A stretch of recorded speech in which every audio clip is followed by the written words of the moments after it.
जोहेई ने ध्रुवीय भालू के साथ एक फोटो ली, लेकिन अप्रत्याशित रूप से अगले ही सेकंड में उसके हाथ पर खून की छोटी बूंदें दिखाई दीं।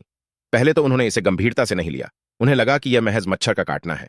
लेकिन रात में लिटिल ब्लैक अचानक बहुत दुस्साहसी हो गया और बिना सोचे समझे जोर से खुजलाने लगा, और तब दर्द से राहत मिली। अगले दिन उसने पाया कि घाव सड़ गया था। उन्होंने महसूस किया कि कुछ गड़बड़ है और मदद मांगने के लिए वे जल्दी से प्रयोगशाला में पहुंचे। लेकिन जैसे ही वह वहां पहुंचा, उसने देखा कि अनगिनत छोटे कीड़े ध्रुवीय भालू को कुतर रहे हैं। उसे तुरंत एहसास हो गया कि उसके शरीर में यह असामान्यता छोटे कीड़ों के कारण थी। लेकिन सौभाग्यवश वे अधिक सिद्धांतवादी होते हैं और संरक्षण प्राप्त किसी भी व्यक्ति को कभी नुकसान नहीं पहुंचाते।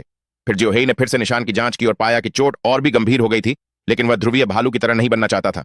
उसके पास अपना हाथ देने के अलावा कोई विकल्प नहीं था। बिना कुछ कहे उसने रसोई का चाकू निकाला और अपने साथी से मदद मांगी। लेकिन उसके साथी ऐसा करने के लिए खुद को तैयार नहीं कर सके, इसलिए जोहेई को यह काम स्वयं ही करना पड़ा। जैसे ही उसने तेज चाकू उठाया, उसके साथी ने उसकी मदद करने का फैसला किया। उन्होंने सबसे पहले श्याओ हेई को एनेस्थीसिया का इंजेक्शन दिया और फिर घाव पर धुंध लपेट दी। फिर जियाओ शुआई ने रसोई का चाकू उठाया और उसे काटने की कोशिश की, लेकिन कई प्रयासों के बाद भी वह असफल रहा। जियाओ मेई धीरे धीरे मजबूत हो गई और उसने अपनी पूरी ताकत लगाकर उसे लात मारी।